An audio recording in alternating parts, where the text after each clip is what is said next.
experiência com esse Deus, não é? O nosso culto, o nosso encontro aqui, o que a gente tem sempre destacado é o que? Essa experiência de entender a centralidade de tudo em Deus. Tá? Então, assim, isso aqui é muito elevado, é o topo maior de qualquer visão que outra pessoa comum teria a respeito de Deus. Para nós, a figura de Deus, ela é totalmente central, maior que tudo. Mas aí, se ela é tão maior e central que tudo, então vamos lá, a gente tem que estar muito aprofundado no conhecimento, no relacionamento e na caminhada com esse Deus, concordam?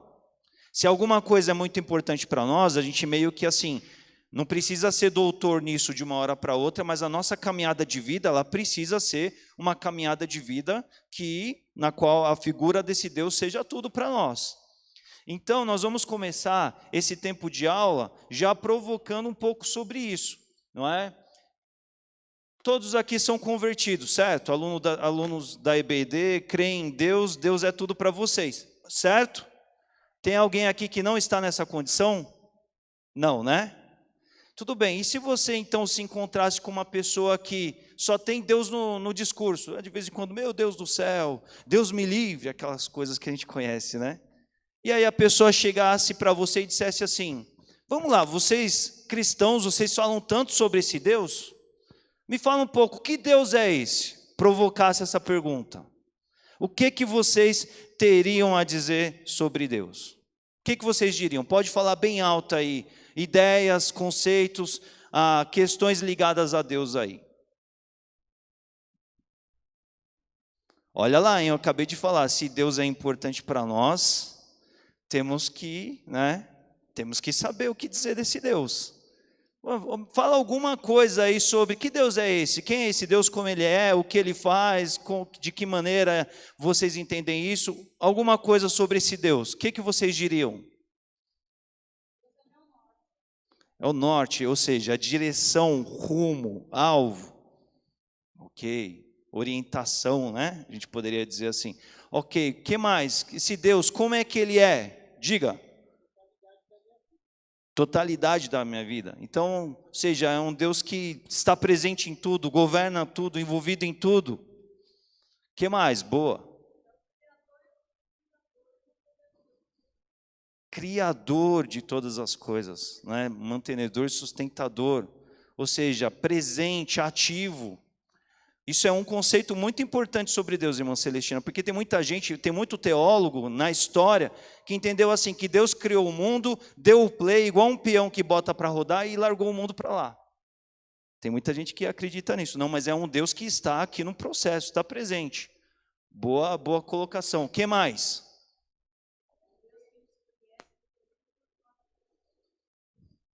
É o Deus que é tão elevado, mas ao mesmo tempo ele está aqui, ele é pessoal, ele é presente. E não tem coisa maior, irmãos, quando a gente percebe essa pessoalidade de Deus.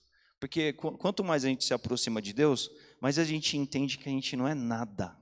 Não é nada, nada, nada. E quando a gente percebe que a gente é esse pó, que é o que também a Bíblia nos diz, né?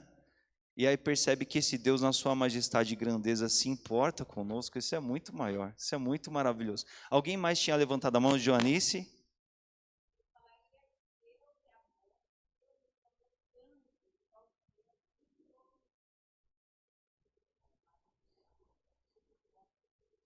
Deus é amor. Maravilhoso, isso aí é uma das características que a gente vai ver hoje, vai falar sobre Deus, porque tem a ver com a figura de Deus, né? Então, boas menções, tá? Os adolescentes, eles passaram por 16 lições em que todas elas falaram sobre esses assuntos aqui. Eu quis dar uma provocada para ouvir os irmãos e a gente vai compor e falar sobre tudo isso aí, tá? Então, vamos lá. Exatamente a pergunta sobre quem é o nosso Deus, né? É uma pergunta que assim eu fiz aqui provocando para vocês, mas eu deixo essa lição de casa de todo bom crente até o último minuto da sua vida. Porque a Bíblia diz aqui, os adolescentes não fiquem em pânico, tá? Estou aqui perto de vocês, ficam assustados. Assim, a Bíblia diz para nós sobre conhecer e prosseguir em conhecer ao Senhor. Então isso tem a ver com eles que são mais jovens, mas tem a ver com os que têm todos os seus anos de vida, que já viveram bastante também. Porque Deus, ele é inesgotável. O grande problema é quando a gente acha que a gente já passou 20, 30, 40 anos na igreja. Já sei. Não preciso ir nesse culto. Eu já li a Bíblia inteira. Já li a Bíblia inteira 3 vezes. Legal, o dia que eu puder tá bom, né? Mas assim, já explorei, já conheço esse Deus. Conhece? Conhece o suficiente? E, gente, isso é tão maravilhoso, tão tremendo, porque tem expressões a respeito do qual a gente vai se deparando no dia a dia, no relacionamento com Deus, que a gente vai descobrindo no passo a passo, né? Então, assim, a gente precisa entender isso, né? Hoje, por exemplo, nós estávamos cantando ali uma música, né? Sua glória enche a terra, né? Maravilhoso é estar em tua presença. Aí a gente canta isso, quando a gente canta esse cântico, por exemplo, maravilhoso é estar em tua presença. A gente associa o quê? Ao momento do culto, certo? Mas se Deus é tudo, se Deus está em todo lugar, se Deus está conosco sempre, como assim? Como assim só o culto é a presença de Deus?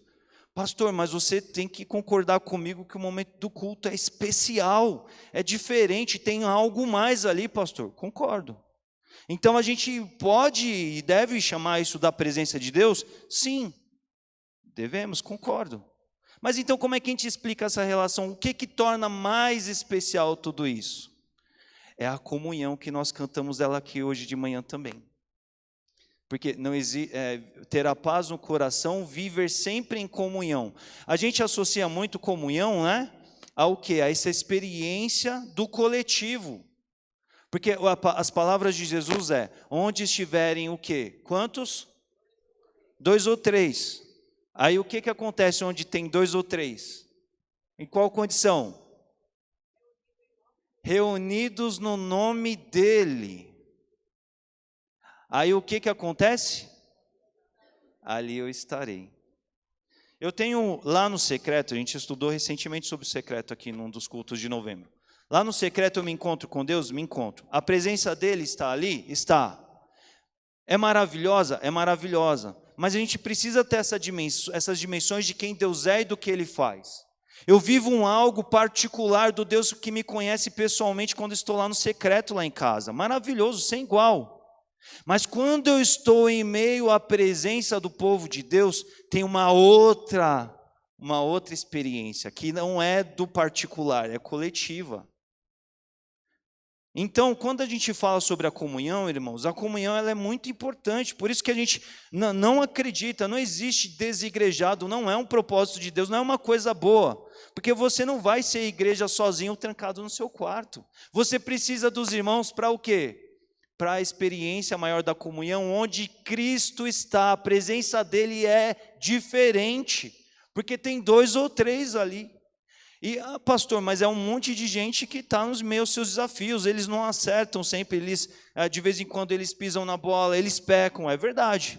Mas em meio aos muitos pecados, a graça se manifesta, e quando a gente se depara com a graça, a gente se conecta ao amor de Deus, a gente vê o amor em curso, acontecendo. Porque Deus amou o mundo, e Deus manifestou o amor dele no sentido maior, não foi no sentido perfeito, estava tudo perfeito lá e tudo aconteceu. A maior expressão do amor nós experimentamos quando estávamos todos perdidos e Ele mandou o Filho para nos salvar. Então, um ambiente de comunhão, com todos os seus desafios que tem, é um ambiente de manifestação do amor, é um ambiente de manifestação da graça. É por isso que nós podemos cantar, maravilhoso é estar em tua presença, porque a presença de Jesus é representada pela união dos irmãos, porque tem mais de 2 aqui, isso é maior. Jesus está aqui. A gente estudou isso, irmãos, olha só, eu tenho 40 anos, cresci na igreja. Esse foi um conceito que se amadureceu na minha vida, na minha caminhada, em fevereiro desse ano, quando nós estávamos estudando sobre unidade. Esse conceito de que Jesus dizendo assim, olha, Pai, que eles sejam um, assim como eu e tu, a gente é um. Essa presença do corpo que deve nos fazer superar as nossas dificuldades, os nossos embates. Então esse Deus, ele é o nosso Deus que é inesgotável, e a gente precisa ter essa sede de conhecê-lo, essa sede de caminhar com ele. Então, os nossos adolescentes, eles foram ousados, eles foram nesse semestre a estudar sobre teologia. Por quê? Porque para falar sobre Deus, para entender sobre Deus, para refletir sobre Deus, tem a ver exatamente com isso, teologia. Teologia é theos e logos, ou seja, o estudo de Deus. Então, todo crente, ele precisa viver a experiência de ser um teólogo. Alguns vão mais aos livros, outros vão menos, mas assim, você precisa querer conhecer o seu Deus. Você precisa entender o que ele está agindo, o que ele está realizando, participar do processo. Isso faz parte disso que nós chamamos de teologia. A gente vai precisar de material, a gente vai precisar de autores, a gente vai se aprofundar. Aqui, quando o pastor prega, aqui, sejam 5 minutos, sejam meia hora, seja quase uma horinha ali, uns 45 minutos, a gente não está esgotando a palavra de Deus, a gente está dando início para você orar, para você falar com Deus, para você poder ouvir sobre Deus, para você mergulhar na palavra de Deus.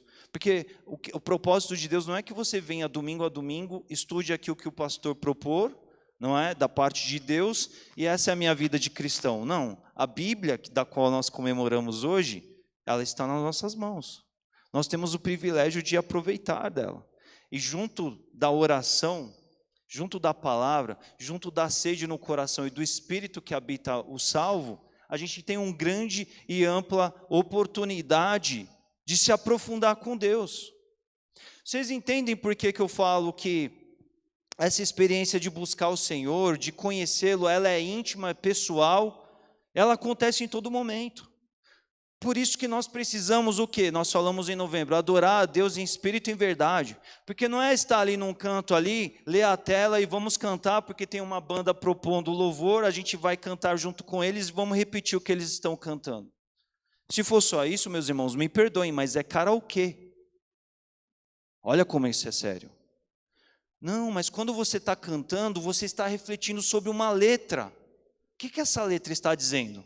Pastor, mas eu conheço essa música há 30 anos, mas às vezes num dado dia você vai se deparar com algo do qual você nunca reparou. Porque talvez aquilo que você vai refletir tenha a ver com uma última mensagem que você ouviu. Ou com uma postagem de alguém, servo do Senhor, que postou alguma coisa legal e você leu durante a semana. Ou você, de alguma certa maneira, vai se lembrar de algo que algum outro filho de Deus te falou ao longo daqueles dias, e o Espírito usa tudo isso para te comunicar a Deus na sua pessoalidade. É por isso que assim, a gente tem ministração aqui, mas o Espírito ministra individualmente a cada um aqui. Então, às vezes, tem um ali pensando num dado aprendizado que o Espírito está colocando na mente dele, e você está aqui do outro lado aproveitando uma dimensão muito outra maior. Porque a postagem que ele viu não é a mesma que você viu. A mensagem que ele ouviu não é a mesma que você participou. Mas o Espírito está vivo aqui atuando no corpo. E a riqueza da presença, da manifestação de Deus em meio ao corpo é essa. Porque daí, em meio à presença do Senhor, às vezes você está aqui, você chega, está meio quieto, está na sua, porque você está vivendo algo particular, mas olha a grandeza da comunhão. A gente pensa na comunhão muito na hora do café, gostoso ali, na hora do sorriso, no dia que está tudo bem, mas às vezes você está precisando ouvir alguma coisa, e o mesmo Espírito que habita em você e habita no irmão, vai usar aquele irmão para chegar e falar algo que você precisava ouvir. Quantos já viveram isso nas suas vidas em meio à experiência do estar junto? Não é maravilhoso isso? Está vendo a grandeza da comunhão? E isso não é algo que vai acontecer com você sozinho lá, né? Então, tudo isso por quê? Porque é o nosso Deus, essa grandeza que temos que explorar e, enfim, aproveitar isso da mesma maneira e muito aprofundar, de uma maneira muito aprofundada, né? Então, quando a gente fala sobre a teologia, nós estamos falando sobre isso, olha, conhecer ao Senhor, se envolver ao Senhor e servir ao Senhor. E por que isso é muito importante? Porque é o seguinte, quanto mais a gente conhecer ao Senhor, mais a gente vai se encantar com Ele. Mais a gente vai ver o quanto Ele é precioso. Mais a gente vai ter motivos para adorá-lo, para louvar a Ele. Porque você vai ver que, assim, mais aquela ideia de Jó, né, do que ele disse. Antes eu te conhecia de ouvir falar, mas agora os meus olhos te veem. Olha, antes, Senhor, eu te conhecia de ouvir falar, porque eu ouvia falar do Senhor na mensagem, eu ouvia falar do Senhor nos cânticos, Eu via falar do Senhor nas postagens, nos textos, nas devocionais, nas reflexões, mas é muito profundo quando eu olho na minha experiência de vida e eu vejo um caso prático do Deus atuante ali. Uma coisa é cantar o amor do Senhor, mas quando você sente o amor te abraçando, não tem nada maior que isso, né? Conhecer ao Senhor. E esse conhecer ao Senhor é importantíssimo, porque quanto mais nós conhecemos a Ele, nós iremos se envolver com Ele. Tem muita gente que às vezes quer se envolver, não, eu quero me aprofundar com Deus, mas não se interessa em conhecer ao Senhor. Como você vai crescer nessa experiência? Vem cá, eu sou casado com a Kelly. Se eu olhasse um dia para a Kelly e falasse assim, olha, estão me dizendo boas coisas a respeito da Kelly, parece que ela é legal, mas eu não me importasse em conhecê-la. Seria uma boa eu ir casar com ela e falar assim, vou passar o resto dos dias da minha vida com ela? Não é? Mas tem muito crente vivendo assim com relação ao seu próprio Deus. Deus está lá querendo se manifestar de uma maneira pessoal, mas Ele está querendo só estar na reunião coletiva. Quando nós amplificamos aqui os impactos do encontro coletivo, nós não estamos excluindo ou reduzindo o peso do particular com Deus. As duas coisas são importantes. Nós vemos que Jesus, na sua caminhada, Ele estava ali com os discípulos no coletivo, mas Jesus, o Filho de Deus, Ele tinha os momentos particulares dele de busca a Deus. Isso precisa estar para mim e para a sua vida também, irmãos. Se estava para Jesus, o nosso mestre, envolvido. E aí é se envolvendo com o Senhor que a gente vai servir ao Senhor de fato, com propriedade. Porque olha, se a gente chegar aqui na igreja, a gente não quiser conhecer o Senhor, não se dedicar a isso, não se envolver, mas a gente vai querer servir. Vocês acham que a gente vai servir da forma que Deus quer que a gente sirva a Ele? Tem muita gente errando, por quê? Porque não conhece o Senhor. Nós precisamos conhecer o nosso Deus, saber como Ele deseja as coisas, como Ele espera que a gente o adore, como a gente caminhe com Ele. Isso nos dá responsabilidade, não é? De conhecê-lo para se envolver e aí entregar o nosso melhor. Não é entregar o nosso melhor segundo a nossa própria ótica, mas o nosso melhor segundo o que Ele espera. Sabe por quê? Porque o que Ele espera é bom. E o que eu espero nem sempre é bom. Às vezes parece bom aos meus olhos, às vezes parece fazer sentido, mas é Deus que sabe todas as coisas. É Deus que domina todas as coisas. Então, quando a gente fala sobre essa importância da teologia, que a gente pode levar para o campo dos estudos acadêmicos, mas tem a ver com essa busca a Deus, de conhecer o nosso Deus. Gente, quando alguém perguntar, eu sei que aqui no ambiente de classe, né, a gente fica um pouco mais retraído, a gente não fala tão facilmente. Mas a gente tem que ter muitas coisas a dizer ao nosso Deus, sobre o nosso Deus, e não porque eu tenho que... Não, é porque assim, se Ele é o teu amigo, igual nós cantamos, né? Não existe nada melhor do que ser amigo de Deus. Amigo é a pessoa que participa dos momentos mais íntimos e profundos das nossas vidas. Somos esses que têm caminhado com Deus? Têm sido amigos de Deus? Temos levado todas as causas de vida em oração ao nosso Deus? Não existe nada melhor do que ser amigo de Deus, mas eu nem oro, eu nem conheço a palavra de Deus, eu nem tenho um momento no particular, e quando eu estou no público que a presença está se manifestando, eu estou pensando lá na Copa do Mundo, eu estou pensando no momento político, eu estou pensando como é que é lá, o que vai ser do fim de ano, onde eu vou, com quem eu vou estar. Eu estou ali de olho, vendo quem chegou atrasado, quem chegou no horário, não é? Estou ali preocupado com questões que não tem a ver com aquilo que Deus está realizando, né? Então, tem tudo a ver com isso. Precisamos conhecer o nosso Senhor e assim estabelecer esse relacionamento profundo que Ele deseja para nós, tá? Uma das coisas que foi dita aqui sobre Deus criador ou criatura foi uma das lições, né, Isaac? Isso aqui é muito importante para nós, porque isso é o que nos distingue de todos os demais tantos religiosos que às vezes dizem falar de Deus, mas, né? Criador ou criatura. Esse é uma contraposição muito importante, porque quando nós estamos falando de um criador, do nosso Deus aqui pessoal, nosso Deus da reunião, nosso Deus do coletivo, mais do particular e tudo mais, estamos falando de quem cria, sustenta todas as coisas, igual a irmã Celestina falou, nós estamos falando de um Deus vivo, Por que que Deus ele abomina a idolatria? Porque tudo aquilo que diz respeito à idolatria tem a ver com algo que foi criado. Ou seja, é um Deus morto. Se ele existe porque precisou de alguém para criá-lo, ele não existe em si mesmo.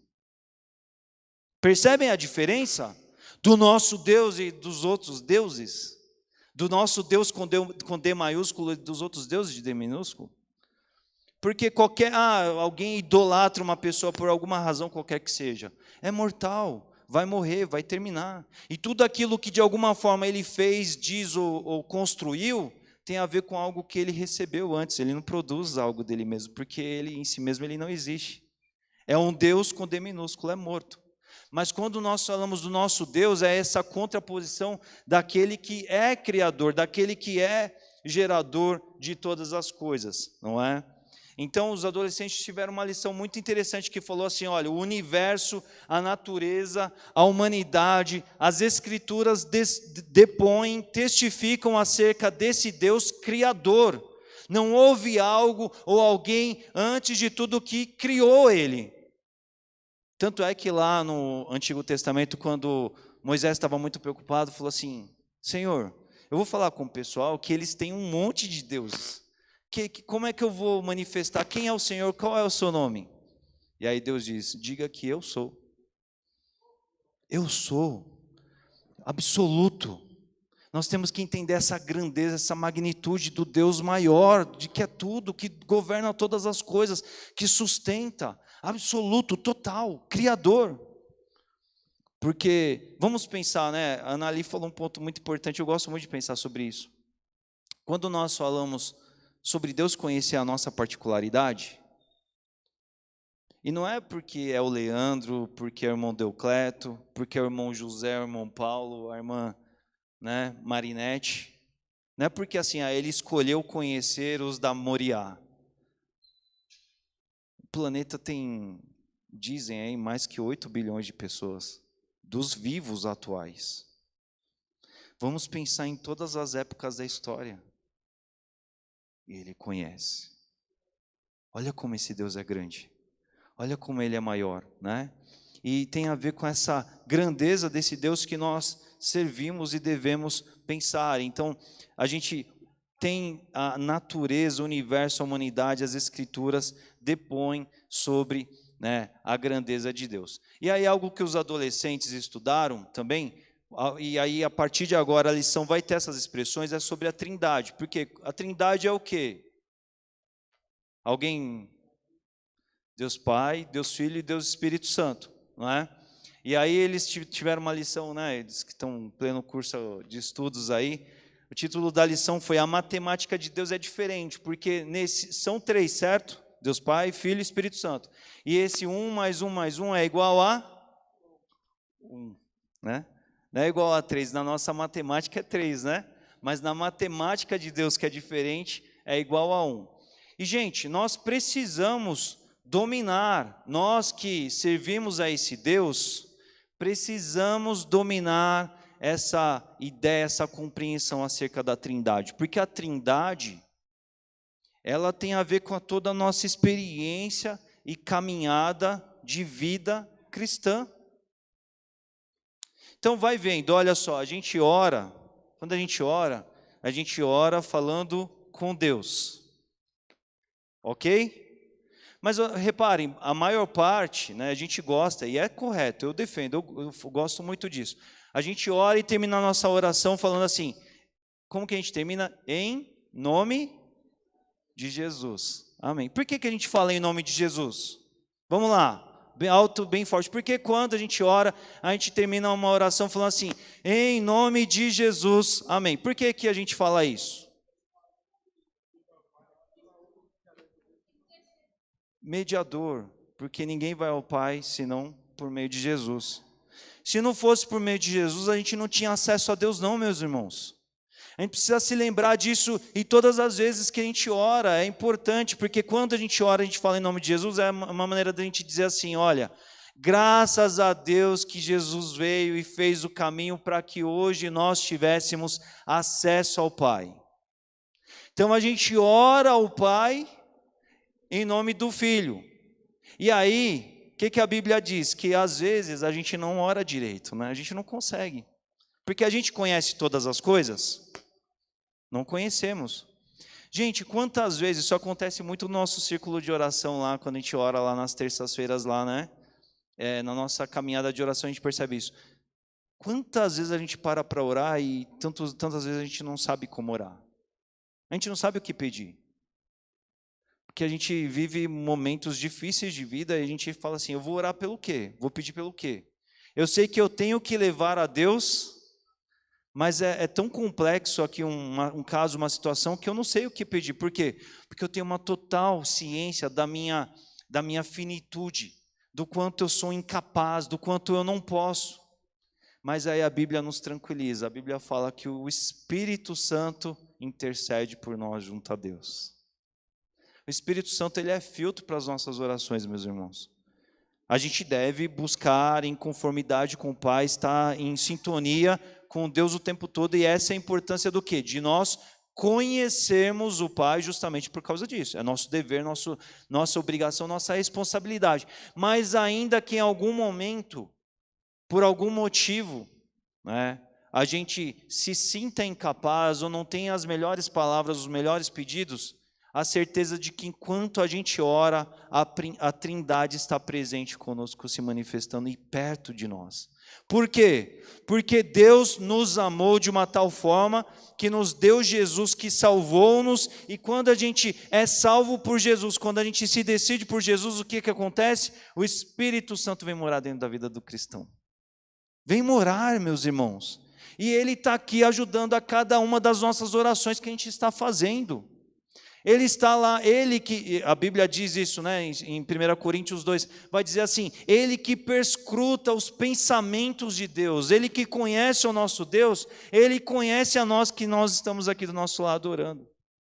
E aí, quando nós então oramos em nome do Filho ao Pai, o Espírito está presente também, dando tratativa aos pedidos e às colocações que nós estamos fazendo diante de Deus também. Eu só falei de oração. Quando nós falamos aqui, por exemplo, do momento da adoração, quando nós estamos cantando algo profundo a Deus, é um momento do qual nós estamos cantando a Deus, muitas vezes é uma letra que aponta para o Filho e o Espírito está lá ministrando a nós individualmente, lá no momento de culto. Olha como isso é maior, é tremendo. Então, a gente precisa pensar e dominar e entender essa trindade, essa unidade do nosso Deus, né, que é um só, mas também conhecer as pessoas distintas. Por quê? Porque eles têm papéis distintos, possuem funções distintas. Foi o Filho que se derramou em amor por nós, mas se derramou em amor e obediência ao Pai, né? E aí toda a nossa caminhada de vida vai seguir nessa direção. Então os adolescentes, eles estavam estudando coisas profundas assim, nesse semestre aí, né? Primeiro que a gente vai rever aqui um pouco do que os adolescentes estudaram, tem a ver com a figura então de Deus Pai. Eles olharam para algumas questões ligadas a Deus, o nosso Pai. E aí o que acontece? Vamos lá. Eles olharam para algumas características de Deus, porque é por meio dessas características que nós chamamos também de atributos que nós conhecemos Deus. E aí, quando a gente fala sobre, eu perguntei lá no começo sobre Deus, é muito comum da gente falar o quê? Sobre as características de Deus, né? Então, atributos. E aí a gente tem o quê? Os atributos comunicáveis. E eles estudaram sobre isso. O que é atributos comunicáveis? Atributos comunicáveis são aqueles atributos, características que têm a ver com Deus, mas que nós podemos participar deles. Nós podemos compartilhar eles, nós podemos aprender eles com Deus. Então a Joanice falou do amor, por exemplo. O amor é um atributo do qual faz parte, né, tem a ver com Deus, mas está para as nossas vidas também. Porque o Deus, que é o Deus do amor, nos condiciona, nos chama para obedecer, a amarmos uns aos outros, né? A Bíblia fala assim, olha, se a gente fala que ama a Deus, que a gente não vê, e não consegue amar o nosso irmão que a gente vê, essa história tá estranha, né? Porque Deus ele fala assim, olha, assim como eu amei vocês, vocês devem se amar uns aos outros. Vocês devem participar dessa essência que eu sou o amor personificado, manifesto, né? E o amor é essa característica tão grande que nós devemos ter em mente. Outra característica que é de Deus, mas existe para nós também. Alguém sugere aí? A gente tem 3 principais, eu falei do amor, tem mais 2, que são bem chaves. Deus é? Onisciente? E nós somos oniscientes? Então essa não é comunicável, essa não é participável. A gente vai ter, e aí o Jonas já abriu a sessão dos não comunicáveis. Mas o que assim, Deus é e Ele nos chama para ser também? Dei uma dica. Justo, Deus é justiça. Deus é justiça. Isso é fundamental, sabe por quê? Porque hoje em dia o pessoal gosta muito de lembrar, falar, discursar sobre o amor de Deus, porque é maravilhoso ser amado. Mas todas as vezes que a gente se lembra do amor, a gente tem que se lembrar que Deus é justo também. Amor e justiça andam lado a lado. E tudo isso por quê? Porque tem aí uma principal, porque Deus ele fala, olha, sejam isso porque eu sou isso. Santo. Essas 3 características são características de Deus e Ele nos chama, nos convoca para viver isso também. Não é? Para buscarmos a viver em justiça. No Antigo Testamento, esse conceito ele é muito difundido, o conceito do justo, né? Daquele que pratica a justiça, não porque ele é a justiça, mas porque ele busca e serve e convive e se rende diante de um Deus que é justo, e ele busca isso para a sua vida também. A Bíblia vai nos chamar à santidade também. Então, esses 3 argumentos, essas 3 características, atributos de Deus, precisam estar para nós. E ali, a gente falou sobre misericórdia também compete, né? O irmão falou. E tem mais uma também que a gente fala, né? E isso está para nós também. Deus, ele é bondoso. Deus, ele é bom. A gente tem cântico que fala sobre isso, né? Ele é bom e aí ele também nos chama a viver tudo isso. Então são características de Deus comunicáveis das quais a gente pode e deve participar e fazem parte aí do nosso Deus. Mas tem umas aí que só dizem respeito a Ele, que são as não comunicáveis. Então a gente já viu a onisciência, porque Ele conhece todas as coisas, né? Quais outras coisas mais que a gente sabe que Deus é, mas é só Deus, a gente não participa disso? Qual? Fala bem alto. Onipresente. Falou certo, é isso aí. Onipresente, ou seja, Ele está em todos os lugares. Qual outra que falaram aí? Onipotente, Ele pode todas as coisas, né? Ele também é o que? A gente falou aqui que Ele não nasceu, né? Ele sempre foi. Quando a gente diz isso, e sempre, né? A gente está falando do quê? De um Deus que é eterno, né? Então, são características que os nossos adolescentes viram aí e que fazem parte aí de quem o nosso Deus é e que são manifestas durante os nossos dias de vida, né? Então, é importante estar para nós aí. Nós temos também a figura, então, né, o entendimento de Jesus, né, Deus Filho. E aí os adolescentes olharam algumas coisas interessantes sobre sobre o nascimento de Jesus, como foi, que é um processo que nós precisamos entender, porque isso faz muito efeito sobre a nossa caminhada de vida cristã, né? Eu estava conversando com alguém ontem, não sei se foi com a irmã Elisa, talvez tenha sido. A gente estava falando um pouco sobre isso, sobre como entender esse Jesus no qual nele não houve pecado. É muito difícil a gente pensar sobre isso, não é? Porque a nossa natureza, o tempo todo, ela fica querendo nos provocar o erro. É ou não é? Com vocês também ou é só comigo? A gente sabe que tem que obedecer, que tem que andar na linha, a gente conhece, mas o tempo todo, por exemplo, a nossa carne, ela quer manifestar obras da carne. E a gente vai falar um pouquinho mais depois, além disso também. Mas por que isso? E aí essa semana, numa das minhas devocionais, eu estava lendo sobre isso lá em Mateus 19, quando fala que Jesus crescia em graça, sabedoria, né, dirigido pelo Pai, né, no templo lá e tudo mais. Jesus, ele tinha uma natureza que não era a nossa natureza, porque ele nasceu de um nascimento diferente, né? E aí a gente fala assim, então essa é fácil, né? Então Deus, né? Aí, claro, Jesus não pecava porque para ele era fácil, porque ele, né? Como se para Jesus não houvesse desafio, não houvesse luta para o novo pecado. Não, Jesus, ele não tinha essa atratividade, essa busca, essa sede pelo pecado. Mas o tempo todo Jesus podia pecar. Tanto, sim, sim.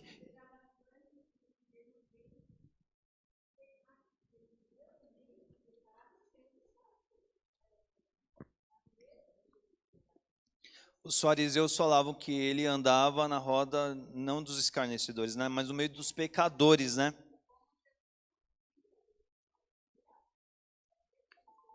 Era tentado, foi tentado.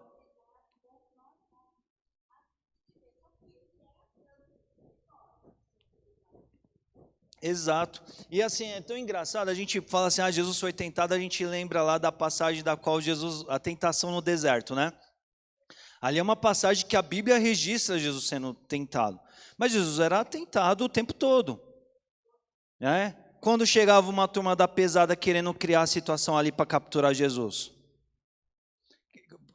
Sabe aquela expressão que a gente tem assim que não leva desaforo para casa? Não levar desaforo para casa é um fruto do Espírito ou é uma obra da carne?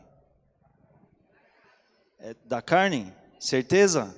Com certeza, né? Então, e vocês acham que Jesus não era exposto a esse tipo de situação também? Porque o que mais tinha era gente querendo derrubar Jesus. De Satanás, aos fariseus, aos opositores, tinha gente de tudo quanto é tipo falando assim, a gente vai ver ele pisar na bola. Tentação o tempo todo. E Jesus ali se mantendo fiel, né? Jesus, ele abriu mão da sua glória, abriu mão da presença de Deus, abriu mão do ambiente da santidade maior, porque quando a gente fala da santidade de Deus, essa santidade suprema, não há pecado ali. Aí nós somos chamados a copiar, a viver essa santidade, mas é uma santidade em meus desafios, porque a gente está comprometido com isso, mas a gente vai seguindo, quando a gente menos percebe, né, falhou ali, aconteceu, aí a gente pede perdão, aí o processo vem da gente ser restaurado e tudo mais. Mas vamos pensar que daí Jesus abriu a mão desse ambiente para estar aqui, né, vivendo tudo isso. Então, assim, tudo isso tem a ver com parte do processo, então, do quê? Do nascimento de Jesus. Jesus tinha uma outra natureza. Aí a gente fala assim, então era fácil para Jesus. Não era fácil, mas Deus fez assim porque Deus nos amou. Porque se precisasse de um de nós lá para viver uma vida inteira sem pecado, para poder ir para a cruz do Calvário e morrer em lugar de todos, ia ter alguém, meus irmãos? A Bíblia diz lá em Salmos assim que o salmista diz, olha, tu, Senhor, não permitirá que o teu santo não sofra decomposição. Sabe o que quer dizer isso? Jesus morreu, mas Deus ressuscitou ele dos mortos. Ele venceu. E por quê? Porque ele era santo. Porque nele não se achou culpa alguma. Ele foi o cordeiro perfeito, imolado em nosso favor. Exato. Se fosse o Leandro lá no Calvário, lá, ele ia decompor, ia mortal, não ia prestar para nada. Se fosse qualquer um de vocês, se fosse qualquer um outro homem da história, mas Deus nos amou a um ponto de criar o caminho. Quando a gente fala que Deus criou o caminho, meus irmãos, isso é muito elevado. Deus fez lá Maria ficar grávida de uma forma para que Jesus tivesse uma natureza, para que ele fosse o que o Novo Testamento nos diz de uma forma maravilhosa, o novo Adão, mas o novo Adão que não ia cair. Por amor ele fez isso, por amor ele se encarnou. Isso é uma expressão maravilhosa do que Deus faz, né? Expressão de Deus, o Filho, Jesus. Então assim, a gente precisa em tudo isso ver, por que Deus fez assim? Porque Deus estava nos amando e criando um caminho que funcionasse, porque se não fosse assim, é por isso que quando a Bíblia diz, não há um justo sequer, meus irmãos, a gente olha e lembra, não há. Porque se fôssemos nós, se fosse alguém com essa nossa natureza, a gente não daria conta, mas nisso a gente vê a expressão do amor de Deus, né? Aí a gente vê, os adolescentes viram, né, uma outra lição, falando assim, quem Jesus foi, né? E alguns, né, tantos atribuem, a gente até viu ontem o pastor Daniel pregando lá em Jandira, ele falou sobre isso, né? Na aula dos adolescentes, eles viram isso, sobre quem é Jesus? Jesus é um profeta? Jesus é o rabi, o mestre? Não, ele é aquele que é acima de tudo isso, né? Ele foi o grande profeta, que o pastor Daniel falou ontem, ele foi o mestre, não é? Jesus foi um filósofo carismático, e muita gente até hoje vê, entende e discursa sobre Jesus dessa forma.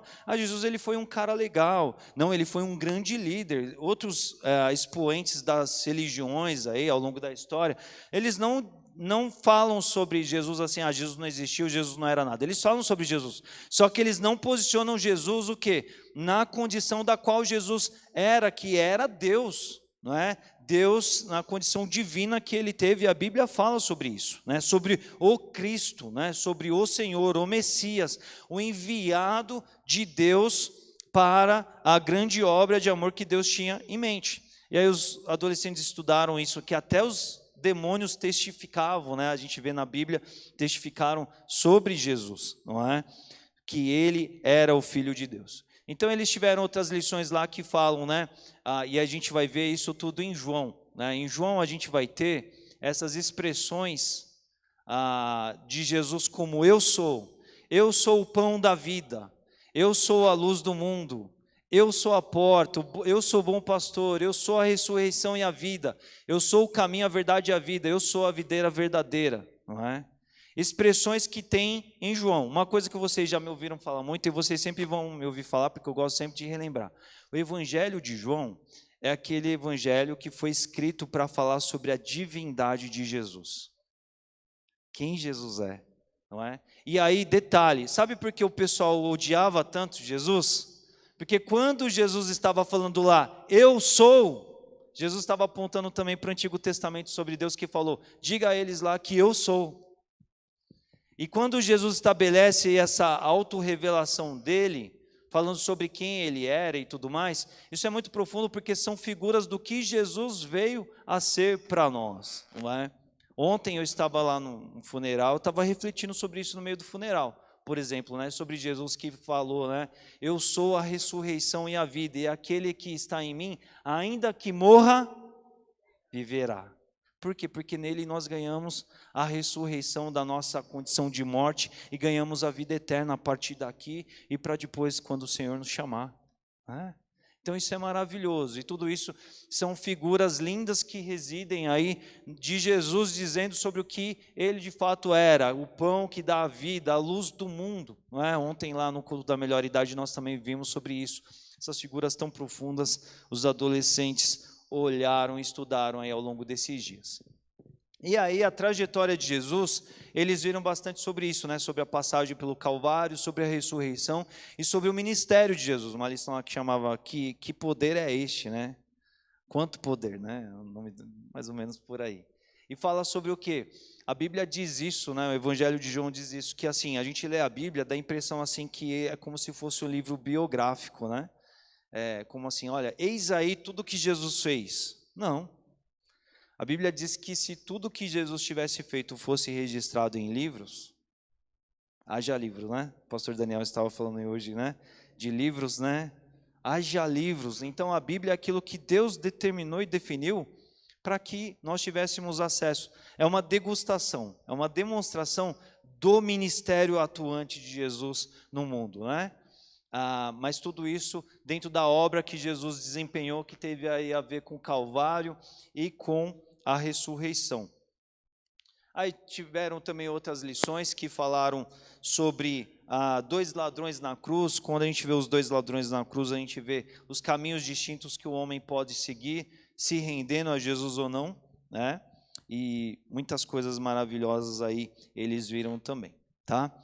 Aí vem a segunda pessoa da Trindade, né, que a gente observa aqui, o Espírito Santo.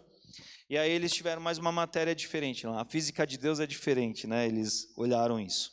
E eles olharam então sobre quem é o Espírito Santo, a sua obra e o relacionamento com o crente, né? Isso é uma das coisas, meus irmãos, que há uns 2 anos, assim, Deus tem me chamado muita atenção. Tenho refletido muito sobre isso. Porque às vezes a gente precisa viver esse chamado da nossa caminhada de fé verdadeiramente profunda com Deus. Porque às vezes a gente fica isso numa zona muito restrita. Eu falei isso, por exemplo, da oração, né, esse exercício da Trindade. O próprio Espírito Santo, não é? Em Atos, quando a Bíblia diz, Jesus falando sobre o Consolador, né? Jesus diz, e vocês receberão, né, o Espírito de poder, né, virá sobre vocês. Lá em Atos 1 diz isso. E é o Espírito que possibilita a vida com Deus aqui. Em João diz assim, olha, os discípulos ficaram entristecidos quando souberam que Jesus ia partir. E sabe qual que foi a resposta de Jesus para eles? Olha, eu vou, mas eu deixarei o Consolador. Em outras palavras, é como se dissesse assim, Jesus dissesse assim, eu vou, mas continuarei com vocês. Porque se a Trindade é uma só, 1 mais 1 mais 1 é igual a 1, significa que quem está na vida do crente hoje é o Espírito Santo, né? É o Espírito Santo. Então assim, Jesus ele foi para os céus, mas o Espírito Santo está aqui. Então, entender isso é como se a gente entendesse assim, como se Jesus estivesse do nosso lado hoje. Porque foi o que Jesus disse. Olha, não fiquem tristes, eu vou, mas o treinador, né, na lição lá dos adolescentes chama de treinador e tudo mais, o consolador, o orientador, ele vai estar com vocês. É o mesmo time, pessoal, só vai mudar aqui a figura de Deus, o Filho vai para a destra lá, vai para a presença de Deus, mas o Espírito Santo estará aqui com vocês.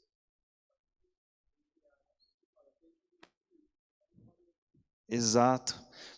E isso é uma boa lembrança. Ele falou assim, olha, se eu não for, o Pai não poderá enviar o Espírito. Porque naquele tempo, Jesus estava lá em carne e osso na Judéia, enquanto Jesus estava na Judéia, quem estava na Galileia estava com Jesus do lado. Mas hoje nós estamos aqui cultuando com o Espírito Santo aqui, e lá do outro lado do planeta tem crente lá, e o Espírito Santo está com ele lá também. Olha essa grandeza de a dispensação da vinda do Espírito Santo para a vinda de todos os salvos. Porque todos que crescem em Jesus receberiam o Espírito Santo como selo da promessa. Né? Diz.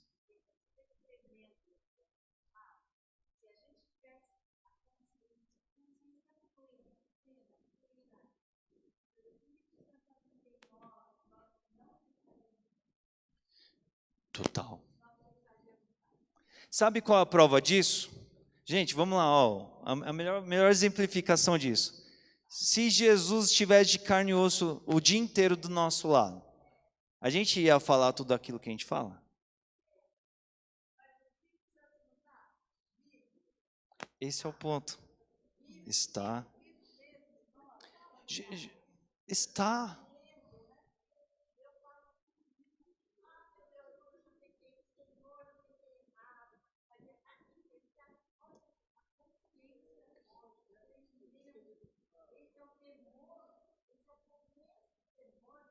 Do temor do qual nós devemos andar.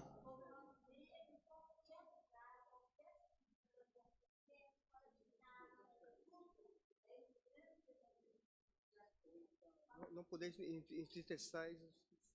Exato. Não apagueis o Espírito Santo, que foi uma outra coisa que vocês viram lá também, né? Isso é tão sério, meus irmãos, porque assim, leiam Atos e prestem atenção. Quando está começando Atos ali, os discípulos é a turma que deixou Jesus na mão lá na cruz do Calvário.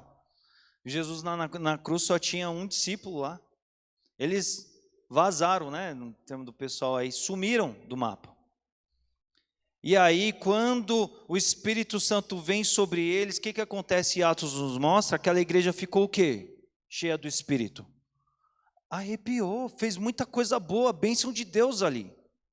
Só que daí hoje em dia nós temos o privilégio, aceitamos a Cristo, o Espírito Santo vem morar dentro de nós, Mas é como tantas vezes crentes vivem como se o Espírito Santo não estivesse ali. É como se Jesus estivesse do nosso lado e a gente estivesse ignorando Jesus. Olha como isso é sério. Isso é muito sério, meus irmãos. Então, assim, a gente precisa entender, porque isso vai mostrar o quanto a nossa caminhada tem a ser diferente, não é? A gente precisa pensar sobre quem é o Espírito Santo, o orientador, o treinador, o consolador, aquele que media as nossas orações para com Deus. O Espírito Santo, espiritualmente, é a figura de Jesus presente, porque é isso que as palavras de Jesus representam, né? Ele foi, mas ele falou, as palavras de Jesus é nesse pé, nesse naipe, de dizerem assim, olha, a história continua e continua no mesmo pé. Porque se a gente disser que continua diferente, é como se a gente dissesse assim, Jesus é mais importante que o Espírito Santo. E não é. O Espírito Santo é Deus. O livro de Atos vai nos mostrar, dizendo que o quê? A pessoa do Espírito Santo, ele é Deus. Então, como que a gente pode estabelecer esse grau de diferenciação, né? E aí a gente precisa pensar também o relacionamento dele com o crente, né? Então, isso é fundamental. A gente precisa olhar para o Espírito que vai ter essa interface nossa o tempo todo de caminhar conosco, de representar Jesus, porque ele é a voz da consciência de quando a gente está ali saindo do propósito, é ele que fica nos apontando para Deus, é ele que fica nos lembrando de coisas, é ele que fica mostrando aquilo que a nossa natureza está querendo implantar e fazer em nós, e que ele quer que seja diferente, porque não é o propósito de Deus, não é? A lição dos adolescentes ainda falou sobre orientador e consolador no labirinto da vida, que falou sobre esse papel de o Espírito Santo como guia, né? No original ali de Romanos, quando fala sobre ser guiado no Espírito Santo, o entendimento perfeito disso, sabe qual que é? Às vezes a gente pensa na figura de um guia turístico, né? Aquela pessoa que a gente não sabe de onde a gente está, a gente para alguém na esquina e fala, como é que eu chego aqui na estação de Quitaúna, né? Aquele que vai falar assim, você vai aqui direto, aí você vai passar na frente da casa da irmã Elisa ali, você vai subir uma ladeira ali, vai passar 3 quadras, aí vai subir, aí depois você cai à direita e você chega lá. Às vezes a gente acha isso, né? Não, no original, do grego, a figura do guia do Espírito Santo é aquele que nos toma pela mão e nos leva. Como a gente faz com o quê? Com crianças. Por que a gente, quando a gente sai com uma criança, em plena avenida, lugar movimentado e tudo mais, a gente toma a criança pela mão e leva ela de mãos dadas? Por quê? Segurança. Porque a criança tem condição de cuidar dela mesma? Ela vai ter as melhores decisões? Ela vai andar pelos meios mais seguros, protegida? Então ela precisa de quem? De um adulto, não é? Nós precisamos de um adulto também, no mundo espiritual, que é o Espírito Santo. Só que o grande problema, eu gosto muito daquele louvor, diz, né?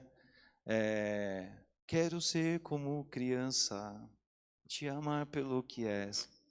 Aí depois ele fala assim, mas às vezes sou tentado pela vontade de quê? De crescer. Torno-me independente. Não, o Espírito Santo, larga a mão aí que nesse labirinto da vida aqui eu sei andar sozinho. Pior coisa para o crente é quando ele faz isso.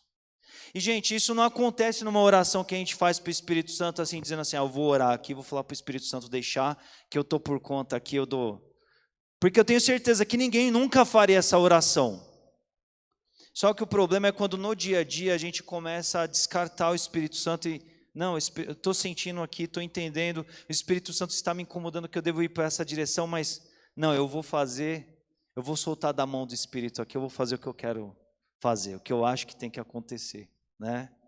Então, essa figura do Espírito Santo ser guia, ela é muito fundamental nesse pé, dele que nos toma pela mão e nos leva até a vontade de Deus, ao plano de Deus, ao objetivo de Deus, e para isso, a criança, vocês já viram, né, quando a criança está andando de mão dada, ela está querendo ir para uma outra direção, mas o adulto está aqui e segura, e aí ela é contrariada às vezes para onde ela queria ir.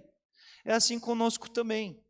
Às vezes a nossa carne, a nossa natureza humana vai querer se esforçar para sair dali, mas a inconsciência a gente tem que agarrar aquela mão e falar assim, eu não posso sair daqui, né? E ele também é o consolador, também foi outra coisa que eles viram aí. Os adolescentes também viram sobre essa questão do Espírito Santo que concede dons, ou seja, traz habilidades aí, né? Deixa eu só acompanhar aqui. Guia, consolador aqui. Concede dons, né? Eles olharam aí certezas ligadas aí aos dons. Eles olharam também para uma lição aí sobre descobrir e entender os dons, visão sobre os dons, uso correto dos dons, né? E cuidado com os dons. Então, assim, isso é algo fundamental do qual nós devemos pensar que a gente entra numa lição como essa, meus irmãos, a gente vê como muitas vezes a gente não está aprofundando na vida cristã como ela deve ser aprofundada. Sobre o nosso relacionamento com Deus, sobre nossa caminhada, sobre o que nós exercemos. O Espírito Santo, esse Espírito de poder, ele nos capacita dons, nós devemos descobrir aquilo que ele reservou para que a gente assim possa servir, a gente tem que ter uma visão correta, conhecer, igual eu disse agora há pouco, né, sobre servir com os dons da forma com a qual o dono dos dons, que nos deu os dons, quer que a gente o sirva. E ter cuidado disso, ter zelo com isso, colocar isso em operação para o bom funcionamento do corpo de Cristo, né? A gente deve se lembrar que o equipar dos santos, dos cristãos com esses dons, visa o quê? Visa o corpo de Cristo. Então a gente vê mais uma expressão do quê? Da comunhão, do quanto ela é importante, porque é em meio à comunhão em que eu vou ser beneficiado de um dom que eu não tenho, mas Deus colocou na vida do outro irmão, né? Hoje pela manhã, que diferença faria o meu dom se eu tivesse o dom de ensino, mas ficasse lá em casa?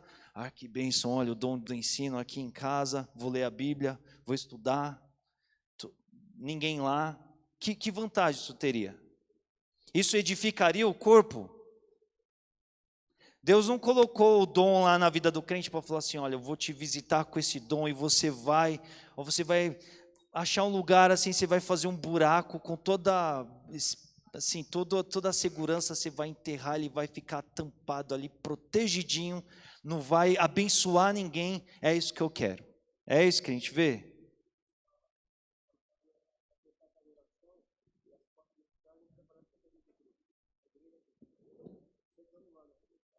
Sim, sim, o corpo unido, porque a minha casa será a casa de oração, é ali que, não é? Manifesta o cuidado, as expressões do corpo, e tudo isso acontece por meio do quê? Por meio dos dons. Então essa é a grande importância que biblicamente nós vemos de descobrir os nossos dons, porque se Deus colocou dons na minha vida, e a gente até olha, vou chamar a atenção aqui para um aspecto também, a gente olha a parábola dos talentos, ela é muito didática, ela é muito boa, né? Então a gente pensa assim, um ganhou 5, o outro ganhou 2, o outro ganhou 1, né? Então o errado é aquele que enterrou. Então o problema é enterrar o dom e não usá-lo, né? Mas a gente deve pensar também assim, para Deus, Deus colocou 5, para outros Deus colocou 2, para outros Deus colocou 1. Foi abençoado com o dom, use-o da melhor maneira que você pode. Não fique se menosprezando porque você ganhou só 1, porque no corpo de Cristo, se Deus colocou só 1, é para você ter mais banda, para você ter mais desenvoltura com Ele, mergulhar e trabalhar, entregar e de cabeça nele. Mas fique atento para entender os melhores dons, que lá 1 Coríntios 12 vai falar, né? Quais são os melhores dons? São todos os dons que Deus colocou para a sua vida. Isso significa que se Deus me deu 2 dons, aí eu estou usando um, mas o outro enterro, eu estou errado também. Percebe a importância disso? Vamos estender, Deus me deu 5 dons, mas aí de alguma forma, alguns lá eu deixo de lado lá e eu foco só nos outros. Olha, oi, será que é por aqui? Tá tudo bem, ufa, superamos. O que acontece, meus irmãos? Da mesma maneira que Deus só nos permite passar por aquilo que a gente possa suportar, isso mostra a pessoalidade de Deus que nos conhece, que nos entende quem somos, que entende quem nós somos. Se Deus colocou sobre a minha vida 3 dons, é porque Ele sabe que eu terei capacidade para desempenhar aqueles 3 dons. E eu devo honrar a Deus com esses dons. com esses 3 dons que Ele colocou na minha vida, enquanto Ele me permitir, enquanto Ele me dar condições. Gosto muito, o pastor Daniel sempre fala isso, né? O pastor Daniel está numa outra etapa aí, mas ele nunca se omite a servir ao Senhor. O pastor Daniel, como muita gente, poderia falar assim, agora eu vou pendurar a chuteira, porque tocar uma igreja por 40 e poucos anos não é muita coisa não é verdade? Mas a vida do servo é essa, dizer assim, olha, o dom está aqui, eu ainda posso servir, eu vou ser instrumento do Senhor. Enquanto eu respirar, eu vou entregar, porque isso está sobre as minhas mãos. Então a importância de descobrir os dons é saber assim, o que o Espírito Santo trouxe para a minha vida e é para eu fazer, porque o corpo precisa disso. Porque às vezes vai estar lá o pastor Leandro lá com um outro dom lá servindo lá, mas ele não vai ter aquilo que o Espírito colocou sobre a minha vida e o corpo precisa disso. O exemplo do corpo ele é perfeito, né, meus irmãos? Porque é o seguinte, você pode ter o melhor coração possível, mas se o rim começar a dar uma falhada, o que acontece? Né? Então, nós precisamos nos enxergar como o corpo de Cristo, essa coisa viva, rica, do qual precisamos uns dos outros, e os dons são coisas que o Espírito nos capacita para servirmos uns aos outros. Né? E aí, como a última parte aqui que a gente tem, não é? Eles também olharam, né? Esse é um tema que a nossa igreja tem se dedicado bastante a esse semestre aqui. Os adolescentes olharam isso, as mulheres tiveram estudo sobre fruto do Espírito também numa dada semana, as crianças lá no nosso infantil também, no MIM, lá participando sobre isso. Precisamos pensar que esse fruto do Espírito é esse conjunto completo. A gente olha assim, o fruto do Espírito o que é? É o crente amando um outro crente. A gente acha que é só isso, né? A gente precisa entender essa expressão maior do Espírito no nosso meio, que está fazendo isso o tempo todo. É complexo, é grandioso. Porque o Espírito ele está assim, ao mesmo tempo que ele está me representando diante de Deus, intercedendo por mim, ele também está edificando a minha vida nas coisas que eu preciso, ele também está me usando por meio dos dons que ele colocou sobre a minha vida para eu servir no corpo, e os desafios em meio à comunhão também promovem, oferecem condições para que o exercício dos dons me façam crescer, porque eu preciso crescer e preciso estar diante de Deus e ao mesmo tempo a igreja seja visitada e abençoada por isso. O homem do nosso tempo é um homem que qualquer coisa ele já quer desistir, já quer jogar a toalha, já quer desistir do projeto, o sonho acabou. Ele é assim, né? Nós não. Por isso que a gente que é crente, a gente tem que ser crente do quilate de Caleb, Josué. É bravo mesmo. Olha, eu vou lá, vai ter um monte de gente com problema. Mas é ali que Deus vai manifestar graça, amor, poder, vai nos fazer ser melhores mesmo. Mas é muito problema, mas o Espírito do poder está dentro de nós. E Ele me botou dons aqui para eu chegar e ajudar ali naquela bagunça ali. Porque o problema não é a igreja, o problema não são as pessoas, o problema somos nós com essas nossas naturezas. A nossa natureza humana. É por isso que a gente tem que desejar esse fruto do Espírito, porque a gente fala assim, o fruto do amor do Espírito é amor, gozo, paz, longanimidade, né? E aí vem para a igreja que você vai exercitar tudo isso, você vai ter palco para exercitar isso o tempo todo. Porque é ali servindo, lidando com o irmão que pensa diferente, para o irmão que não está tão maduro quanto você, que você vai exercer longanimidade, paciência, mansidão, domínio próprio. Aí às vezes tem muito crente que fala assim, vou desistir da igreja, vou procurar uma igreja boa, que não tenha problema, que não tenha gente errada, então pede para Deus te recolher, para a glória, porque a igreja de lá não vai ter dessas coisas, né? Mas assim, enquanto a gente está aqui, a gente não pode se omitir, porque você não vai exigir domínio próprio quando você não está sendo num contexto severo, agressivo. É por isso que, assim, Deus nos concede dons, e Ele nos chama ao alvo que é o fruto do Espírito. Fruto, vamos pensar no seguinte, até compartilhei isso um pouquinho com a Sandra, né, naqueles dias lá. O fruto, ele é o produto da árvore. O fruto, ele é o resultado da árvore. E aí o fruto é o quê? Ele é oriundo, ele é o resultado de um Espírito que está agindo em todo o processo do que a árvore é. Então, se nós estamos ligados à videira, que é Jesus, nós vamos frutificar da videira. Vamos frutificar do Espírito. E em meio a qual ambiente? Um ambiente de severidade, porque a árvore dá o fruto não é porque ela tem tudo ali, ela passa por escassez ali nas raízes, às vezes, de água, de nutrientes e tudo mais, mas ela vai prevalecer para entregar o resultado dela, que é o fruto. Mas aí a gente não pode ter um pensamento pequeno, mesquinho, omisso. A gente tem que ser arrojado. A gente vai falar, a gente vai entregar esse fruto porque é o Espírito que está no processo. Se a gente largar a mão da nossa natureza, da nossa humanidade e andar no Espírito, igual nós somos chamados para andar, a gente vai entregar esse fruto no nome de Jesus. Apesar de toda a resenha, apesar de todos os embates, todas as dificuldades, o fruto do Espírito vai ser exercitado. É por isso que nós somos chamados ao quê? A não andar segundo as obras da carne, que é o nosso estado natural. O normal é o quê? O normal nosso é produzir o resultado da carne, obras da carne. Mas o que? Produzir o fruto do Espírito. O fruto ele é um resultado de uma caminhada no Espírito, de uma árvore que é cultivada na presença do Espírito e frutifica da parte daquilo que ela tem a entregar em meio aos processos que o Espírito fez acontecer ali. Então aí a gente encerra aqui falando sobre isso, a importância de, algumas coisas aí já foram até comentadas aqui, falou sobre não apagar o Espírito, que é tão importante. Percebe a importância de andar no Espírito? Porque o andar no Espírito é esse crescer da árvore que frutificará do Espírito. Às vezes a gente se preocupa muito, a gente conversou nessa sobre isso, a gente se preocupa muito com o fruto, com o resultado. E se você quiser amar na marra, você não vai conseguir amar na marra. Por quê? Porque você vai querer produzir amor a partir de você mesmo. Você vai querer que a tua natureza pecaminosa produza amor, e a natureza pecaminosa ela não produz amor. Ela produz obras da carne. Então, é a importância da gente andar no Espírito, do Espírito ser esse centro de referência. E aí a gente entender necessidades como não entristecer o Espírito, ou seja, tem a ver muito com esse também de não apagar o Espírito, ou seja, de não ignorar o Espírito, de falar assim, vem cá, Jesus está comigo o tempo todo, está do meu lado, vamos aos dias, vamos lá, se Jesus está presente, isso muda toda a minha vida, muda o meu pensar, muda o meu falar, muda as minhas atitudes, e Ele vai me conscientizar de tudo aquilo que tem que ser diferente.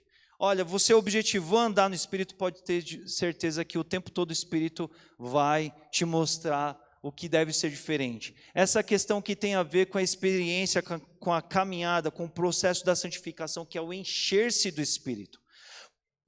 Por que encher-se do Espírito, tá, irmãos? Porque é o seguinte, a gente já entendeu que baseado na nossa natureza, a gente não vai produzir o fruto do Espírito. Não adianta você ir lá numa laranjeira e esperar que ela traga uvas. É uma árvore diferente. A natureza humana ela vai produzir obras da carne.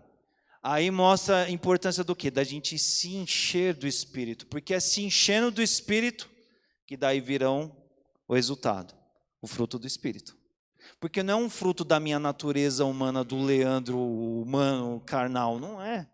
É de uma vida que se aniquilou, se esvaziou de si mesmo, negou de si mesmo, do Leandro, para se encher do Espírito. É por isso que a gente usa muito essa figura do assim, olha, esvaziar-se de nós mesmos para que haja espaço do Espírito em nós. Porque se a gente querer que o Espírito esteja aqui, mas a gente não se esvaziar de nós mesmos, vai continuar só a gente, cheio da gente mesmo. E aí vai ser o quê? Vai continuar a ser o fruto do Leandro, o fruto do Isaac, o fruto do Nicolas. Não vai ser coisa do Espírito. Mas quando a gente nega o nosso eu, quando a gente deixa o Espírito nos guiar, de mãos dadas com Ele, quando a gente anda na presença dEle, Ele nos enche, a gente vai sendo enchido por esse Espírito mais e mais, e aí vai ser natural o frutificar do Espírito, porque Ele está pleno dentro de nós. Outra expressão que a gente usa também, a gente vai transbordar, ou seja, vai pôr para fora desse Espírito que está nos preenchendo mais e mais. E aí sim a gente não vai nem apagar e nem entristecer o Espírito Santo, né? Irmã Elisa?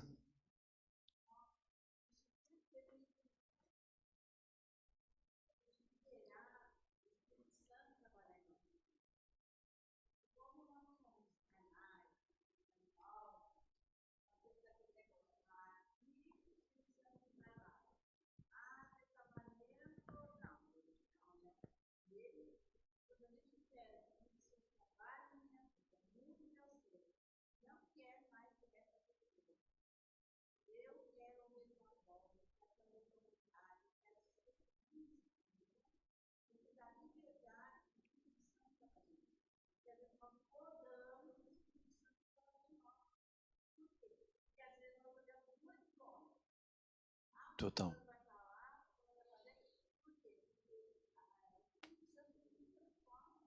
Sim.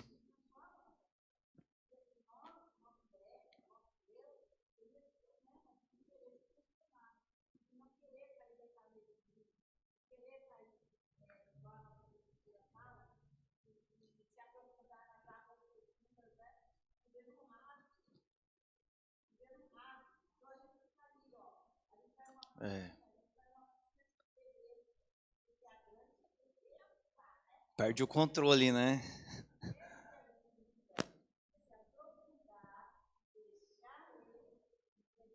Perfeito. Em ligação com o que a irmã Elisa falou, isso é o nome mesmo? Não, desculpa. E o Daniel falou. O Daniel falou lá no começo que Deus é tudo, né? Então, às vezes, assim, a gente está em contato com Deus é tudo, mas a gente fala assim, mas Deus, eu só quero o teu contato aqui só em 15% da minha vida. Porque se Deus é tudo, a grandeza do agir do Espírito na nossa vida se dará na medida que a gente entrega o todo para Ele. Né? Se esvaziar, de não ficar nenhuma gota nossa ali para o Espírito nos encher. Só que o problema é assim, eu quero viver tudo isso com Deus, mas aquela pessoa eu não vou perdoar. Isso aqui, desculpa, pai. E a gente ouve crente dizendo assim, é mais ou menos assim, desculpa, mas esse aqui é só esse, pai, esse eu não vou perdoar. E aí, sabe o que vira? Vira um ídolo, porque você não abre mão dele por causa de Deus, né? Esse pecado aqui, olha, Senhor, eu te obedeço em tudo, em tudo, em tudo, mas esse aqui é o de estimação. E como que Jesus lida com isso, né? Chegou um jovem lá, né? E aí, Senhor, tudo isso eu já tenho obedecido, o que mais me falta? Ele estava querendo mostrar vida cristã, religiosa, boa diante de Jesus, né? Mas Jesus sabia que ele tinha um pecado de estimação. E o que Jesus faz? Você quer ser perfeito? Então, olha, se liberta do seu ídolo aí. Do seu ídolo de estimação, do seu pecado de estimação, porque aquilo se torna um embaraço entre nós e Deus, e isso, assim, quanto mais a gente buscar se preencher do Espírito sobre nós, o Espírito vai apontar tudo quanto é tranqueira que precisa sair fora das nossas vidas, meus irmãos, pecados, coisa do passado, rusgas, sentimentos ruins, porque como você vai querer frutificar do que é bom, sendo que você está mantendo o veneno dentro de você, né? Não vai ter espaço para o fluir da magnitude do qual o Espírito deseja para nós, isso não vai acontecer, né? Jonas?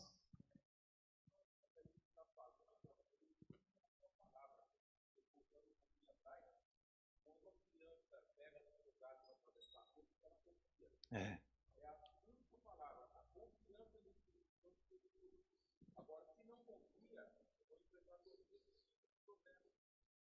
Exato. É.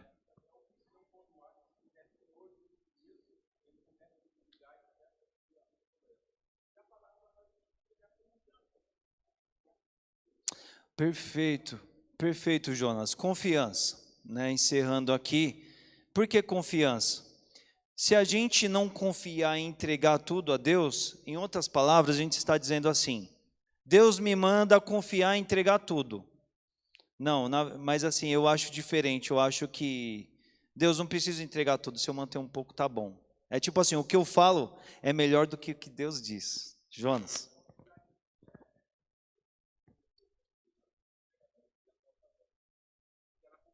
confia.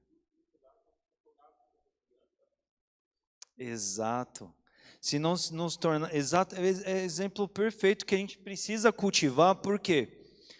Porque como criança, de sermos dependentes. Percebe que a gente fala muito sobre dependência, né? Eu gosto de enfatizar muito isso, porque aquela realidade da música é verdade. A gente cresce do ponto de vista, né, da nossa evolução orgânica natural.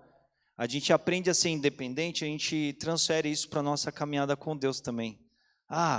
Aqui, a partir de hoje, Deus é tipo um diretor, eu só falo com Ele de vez em quando, só quando Ele marca uma reunião comigo. É diferente do Jesus, não é isso que a Bíblia fala, a Bíblia fala do Consolador que está conosco o tempo todo. É por isso que a gente não crê nessa questão assim, o Espírito Santo ele vem, aí o Espírito Santo ele vai, aí na hora do culto ele se apresenta, depois ele vai embora, vai cada um para casa. Não, a gente ia se estourar tudo se o Espírito Santo fosse assim, entendeu? Não é isso. Oi? É uma pessoa e está com a gente o tempo todo, porque a gente precisa dessa dependência, né? E como a gente necessita ter essa caminhada, né?